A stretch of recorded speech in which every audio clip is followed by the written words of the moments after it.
আসসালামু আলাইকুম এভরিওয়ান, স্বর্ণাজ কিচেনে আপনাদের স্বাগতম। কেমন আছেন সবাই? আশা করি আল্লাহর রহমতে সবাই খুব ভালো আছেন। আজকে আমি আপনাদের সাথে শেয়ার করব ডিম দিয়ে পেঁয়াজ কলি ভাজির মজার একটা রেসিপি। প্রথমেই এখানে পেঁয়াজ কলিগুলোকে আমি ছোট ছোট কুচি করে কেটে নিয়েছি, সেই সঙ্গে আলু কুচি করে নিয়েছি, আর একটা গাজরের অর্ধেকটা পরিমাণ কেটে নিয়েছি কুচি করে, সেই সঙ্গে পেঁয়াজ কুচি করে নিয়েছি, আর কাঁচামরিচ মাঝখান থেকে ফালি করে নিয়েছি। একটা ডিম নিয়ে নিলাম।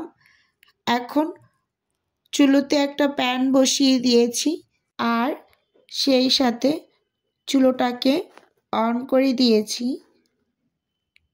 এখন প্যানটা গরম হয়ে আসার পর পরিমাণ মতো তেল দিয়ে দিলাম। একটু সময় অপেক্ষা করার পর তেলটা যখন মোটামুটিভাবে গরম হয়ে আসছে, তখন অ্যাড করে দিচ্ছি পেঁয়াজ কুচি আর মাঝখান থেকে ফালি করা কাঁচামরিচ কুচি। এখন খুব ভালোভাবে একটু তেলের মাঝে 1 মিনিটের মতো ভেজে নেব। ভেজে নেওয়া হয়ে গেলে এর মাঝে দিয়ে দিলাম স্বাদ অনুযায়ী লবণ। লবণটা দিয়ে পেঁয়াজটাকে নরম করে হালকা একটু লাল করে ভেজে নেব। মোটামুটি পর্যায়ে পেঁয়াজটা ভাজা হয়ে গিয়েছে, একটু লাল লাল হয়ে আসছে। এই পর্যায়ে একটা ডিম অ্যাড করে দিলাম। ডিমটা দেওয়ার পর 1 মিনিটের মতো অপেক্ষা করেছি। 1 মিনিট পর ডিমটাকে নেড়ে চেড়ে ভেঙে নেব। দেখতেই পাচ্ছেন কিভাবে করে কাজটা করে নিচ্ছি। আমি যেহেতু একটু আস্ত আস্ত রাখতে চাচ্ছি, ডিমটা একদম ঝুরি ঝুরি করতে চাই না, তাই একটু অপেক্ষা করে নিয়েছি 1 মিনিটের মতো। তারপর ডিমটা ভেঙে নিচ্ছি, একটু আস্ত আস্ত আছে। এভাবে করে পেঁয়াজ কলি ভাজি করলে খেতে অসাধারণ হয়ে থাকে। ডিমটা খুব ভালোভাবে ঝুরি ঝুরি করে নিয়েছি, একটু বড় বড় সাইজ করে। এখন গাজর কুচি করে রেখেছি সেটা দিয়ে দিলাম, আর সেই সাথে দিয়ে দিলাম আলু কুচি করে রাখা সেইগুলো। এখন খুব ভালোভাবে নেড়ে চেড়ে মিক্স করে নেব।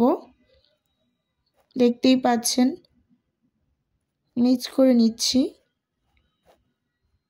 এর মাঝে আমি অ্যাড করে দিচ্ছি একেবারে সামান্য পরিমাণ হলুদের গুঁড়ো, জাস্ট একটু কালার আসার জন্য।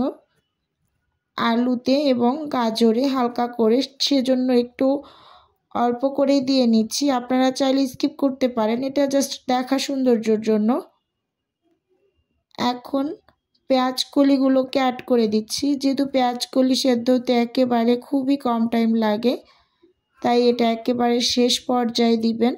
আর প্রথম অবস্থাতে দিলে পেঁয়াজ কলির কালারটা একেবারে নষ্ট হয়ে যায় সেদ্ধ হতে হতে। আর এটার কালারটা যদি একটু সবুজ সবুজ থাকে তাহলে দেখতে ভীষণ ভালো লাগে, তাই অবশ্যই একদম সবার শেষে পেঁয়াজ কলিগুলোকে অ্যাড করবেন। খুব ভালোভাবে নেড়ে চেড়ে মিশিয়ে নিচ্ছি। আর এই পেঁয়াজ কলি ভাজিটা খেতে যে কি মজা লাগে এটা বলে বোঝানোর ভাষাই খুঁজে পাচ্ছি না, এতটাই মজা লাগে। খুব ভালোভাবে নেড়ে চেড়ে মিশিয়ে নিয়েছি। এখন ঢাকনা দিয়ে ঢেকে প্রায় 3 থেকে 4 মিনিটের মতো একটু ভেজে নেব। 3 থেকে 4 মিনিট পর ঢাকনা খুলে একটু নেড়ে চেড়ে নেব। এই পর্যায়ে চুলোর আঁচটা একেবারে লোতে আছে। এখন আমি লোতে রেখেই পুরো ভাজিটা ভেজে নেব।